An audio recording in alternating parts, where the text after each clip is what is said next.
Hello again, everyone. I have a message from a PayPal contribution. Remember, a PayPal contribution to any amount to the link in the description box below. You go right to the top of the list, and you have a video made if you choose so. My story: I went no contact with my narcissistic parents in 2009. My father died of cancer in January 2015, and my mother also died of cancer in November 2015. I made no con I maintained no contact throughout their illnesses and did not attend their funerals. I am an only child and my father was in the military.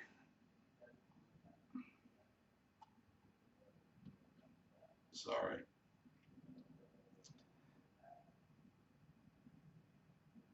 I'm sorry. I am an only child and my father was in the military, so we moved every 3 to 4 years. As you can imagine, my childhood was lonely and I was trapped with these monsters all the time. Both my parents were physically abusive. My mother was emotionally and verbally abusive. Her favorite weapon was the silent treatment, which she used against me as early as 7 years old. You're lucky it lasted till seven. Not that you're lucky, but silent treatment usually starts as early as you can remember. And that's one of the favorite tactics of the narcissist when to a child is to ignore them, give them the silent treatment to make you feel insecure, make you feel unloved, make you feel like you're alone, and you'll basically die without this abuser in your life. Both of my parents told me constantly when I was growing up that I am stupid, lazy, and would never amount to anything. We've all heard that. My mother, however, had an extra little criticism for me. She told me that I was a wicked person and she thought I had been born without a conscience. She always told me I'm just like my grandmother, her mother, whom she hated. How do you say that? How do you know a child is born without a conscience? How do you know that? Your mother, I guess, in utero, well, when you were in utero, basically decided she was going to take out all her frustrations that she has about her mother on you. That's what happens to a lot of us. The narcissist who had been abused in the past themselves then picks out one of their children to basically get their narcissistic supply from and to correct all the wrongs that they feel was done to them on you. In Christmas 1997, my mother gave me the classic silent treatment and I cut her off for 8 months. The classic silent treatment is where the narcissist is especially friendly with everyone, but intentionally ignores her target. Yeah, they're overly friendly. And they make sure to make a spectacle out of themselves. So you'll see it. It's all for your benefit. It's all to screw with your head. And you can't even call them on it. Because if you call them on it when they're in this sweetness mode, then you're the asshole. It is designed that way. That's why they do it. Okay, and they put that extra sweetness in their voice and that extra emphasis. It's just like it's just shoving your nose in shit. When we reconciled, I told her if she gave me the silent treatment again, I'd go no contact forever. Well, she gave me the classic silent treatment again, but she did something even more sinister. In front of extended family, she'd act like the loving mother. But when I was alone with just her and my father, she was completely disengaged. She locked herself in her bedroom or just stare out the windows.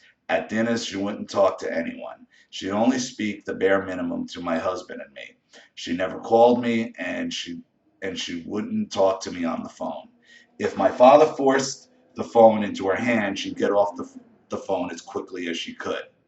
You see, forcing her to try to talk to you is exactly what she wanted because then she can perpetuate the torture even longer. She's getting off on you trying to talk to her. She's getting off on torturing you like this. Even though she's acting miserable and she's looking miserable, inside she is glowing because this is everything she wants. She can continually act like she's miserable and then make you miserable, but really making you miserable.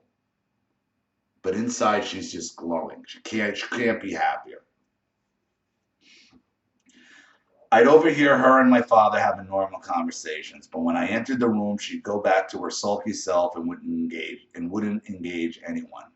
When I confronted my father, he told me that she was depressed. When I confronted my mother, she'd just laugh this evil cackle and walk away or hang up on me. I only ever visited to see my father. They wouldn't get any food in preparation for my visits. They wouldn't put sheets on the bed or clean the bathroom. There were never any clean sheets, towels, or washcloths for my husband and me. The only time they visited me was when I graduated from college at the age of 30. My mother was her withdrawn, sulky self for the entire visit. But before they left, she told me that she had just been offered an executive position with Barnes and Noble for $100,000 a year. My father corroborated her story. This was meant to intentionally hurt me because I majored in English and had just gotten a job as a receptionist. By the way, my mother never worked a day in her life, so there's no way she was offered a job with Barnes and Noble. Of course not. Of course she wasn't. You were taking another step in your life, graduating college, therefore the focus was on you, and she had to try to steal your thunder. That's what the narcissist does. They try to steal your spotlight. And even if she had gotten a job with Barnes and Noble's about to go under anyway. So it would show how good their hiring practices are. And your big mistake is you were still going to their house to visit them. So you were setting yourself up to be abused, which is exactly what she wanted. It gave her the opportunity to withhold food, withhold clean towels, withhold sheets. You were giving her everything she could have ever wanted by you showing up at that house. In one of my last visits, I found in my bedroom credit card applications in my name. My mother had filled out some completely and others partially. She forged my signature on them and provided my social security number. I confronted both of my parents. My father told me I was crazy and acting paranoid. My mother just laughed that evil cackle. I told them if I find out she's stolen my identity or opened a credit card in my name, I'll press charges against her. My father angrily told me to get out. My mother just cackled and cackled. I get chills from thinking about it. All that cackle is gaslighting. And at that point, they both knew you had him. See, your father's an active player in all this because he goes ahead and he enables it and he doesn't put his foot down. He knows she filled out those credit card applications. You had him. It's like when I had my father forging my name on a loan modification, and I was still crazy and lying, even though I had the signatures in your hand. This is why I say trying to confront the narcissist or argue with them or appease them is worthless. It's a waste of friggin' time. Because even when you have the proof in your hand, they're still gonna revert to their old tactics. And you're just gonna traumatize yourself more. In fact, what I want to add here, that I often got chills around my mother even when I was a child. When I was alone with her as a child and adult, I often got goose flesh and would get really cold. I get the same thing. My mother literally makes my hair stand on end when she's near me. Her touch makes my skin crawl. Her voice disgusts me. She disgusts me. Her smell disgusts me. So I get all that. I get all that. Another strange thing that happened on one of my last visits is my mother lunged at me and tried to open my bathrobe because she wanted to see if I had gray pubic hair. There's the sexual boundary again. There it is. She just runs the gamut. I'm not surprised you put up with it for so long, but you should have cut that shit years ago. Years ago. She asked me if I have gray pubic hair, and I just moved to walk into the bathroom, and she tried to pull my bathrobe open. And my mother was a towel grabber too, always asking about size and talking about my father, and I get that. It happens so often. Fortunately, I pushed her away and locked myself in the bathroom. She just cackled and said, "One day you're going to be completely gray down there." Who thinks like that? She was always obsessed with my breasts. When I became an adult, she told me they may be big now, but one day they'll sag to your knees. Then she cackled that evil cackle. She even said once that it wasn't fair, that I was supposed to be flat-chested like her. Yeah, this woman just lives out of pure, unadulterated jealousy of you, which is common with narcissistic mothers and daughters. Grabbing the breast, trying to see, your genitals. This is just what happens. This is just what happens because they're so ingrained in the competition with their own child and making that child and the need to make that child believe that they're lesser than the narcissist. That's all that drives your mother. That's all that drove her to her grave. Okay, is that she died thinking she was better than you, and she died with you thinking that your mother was better than you. That's it. That's what drives these narcissists. They just need somebody to look down their nose at, and then they don't got to look at themselves in the mirror. On my very last visit, my father called me stupid and an idiot. That was the last straw. Despite their constant degrading of me, I have made something of my life. I graduated from college and I have a good job and a happy marriage. I thought the only person in this family who cares about me, and I'm not going to subject myself to this anymore.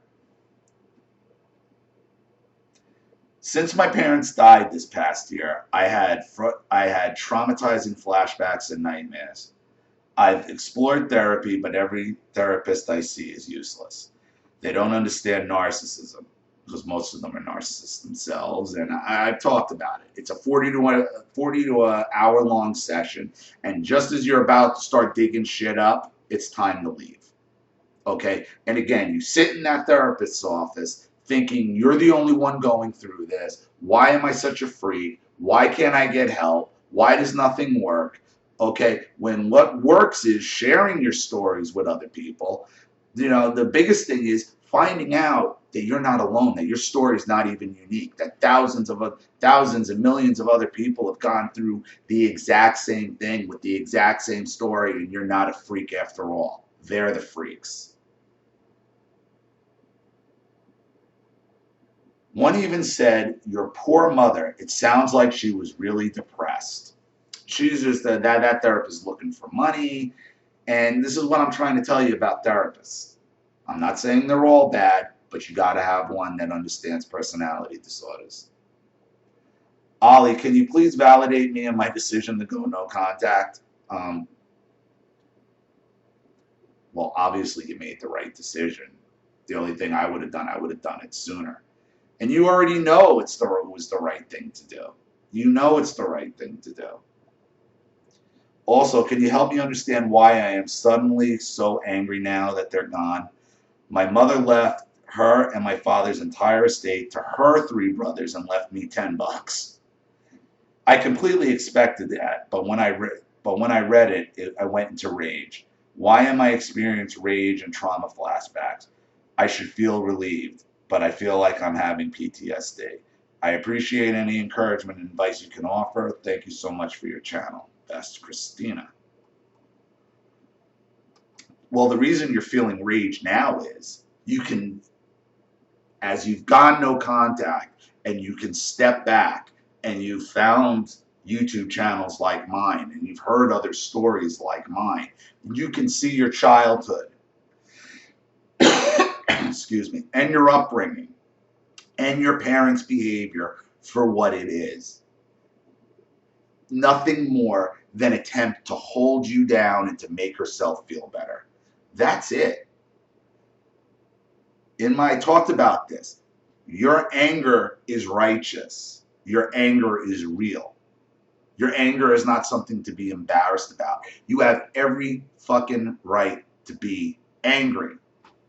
Now, you were 30 when you graduated from college, so I don't know what that is. Let's say it was 5 years ago. 35 could have been 10 years ago. So I'd say you're anywhere from maybe 35 to 45, maybe 50. Who knows? I don't know how long, because there's really no years other than 97. So you might be a little older than me. So you might be in your late 40s.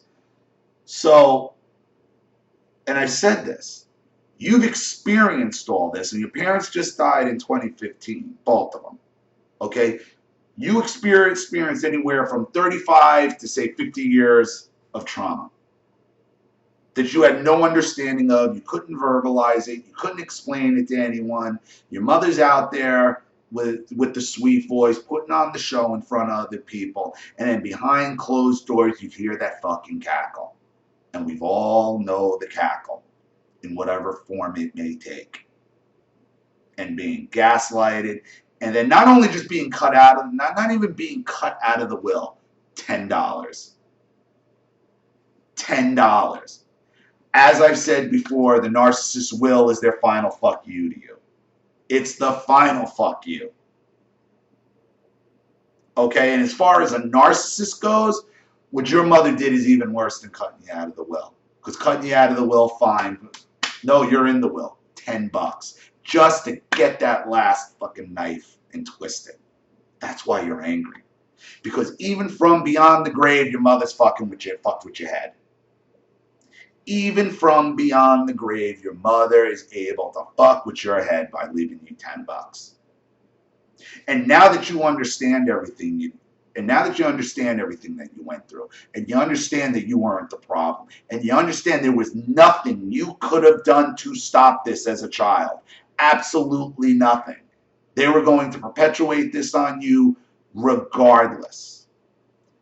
You're angry for them doing this to you as a child, and you're angry for not even being able to recognize it as an adult. Because I'm sure you had several watershed moments in your life where you could have cut contact and ended it there and maybe started the healing, 5, 10, 15 years prior to when you did. That's why you're angry. You're angry for that lost time. You're angry for the family you never had, for the fakeness, for the gaslighting. And you have every single right to your anger. We all do. Righteous anger. You do have PTSD. We all have PTSD. We've all been traumatized for decades. Traumatized, post-traumatic stress disorder, after trauma. Of course you have PTSD. You have flashbacks, you have mood swings, you have depression, you have insomnia, you have whatever vice that you try to do to get you through this. And now that they're gone and dead, $10. But now that you've found channels like this and other people's channels, and you can understand what narcissism is, and you can hear other people's stories being read on this channel, or the comments in the comment section, you interact with each other. And this is for everybody. As you interact with each other, you see that there was nothing you can do to stop this. That you weren't alone. That you weren't some freak. You weren't some kid without a conscience. That it's narcissism. And it's narcissistic abusers. And they're not original. And they're not even unique. And that's why you're angry. That's why you're angry. You're angry for feeling alone for so many years of your life. Feeling like you're a freak and nobody would understand. But now that you've found channels like this, you can research it. Now you're getting an understanding of what the fuck happened to you and just how screwed up it really is. You have every right to your anger, Christina. We all do. Don't look back. Don't mess with your family. 3 brothers got the whole fortune. They offer you to cut you in and do the right thing. No. No. Cut them all out. Because as I've said before, you're related to those people. You have the same DNA. That's not family. Behavior dictates family. Nothing else. Nothing else. Nothing else but behavior dictates family. So, sorry my phone went off. But I'm going to wrap up this video here. I hope it helped. Thank you for your contribution. Thank you for your letter. I think this is something that a lot of my subscribers can definitely relate to.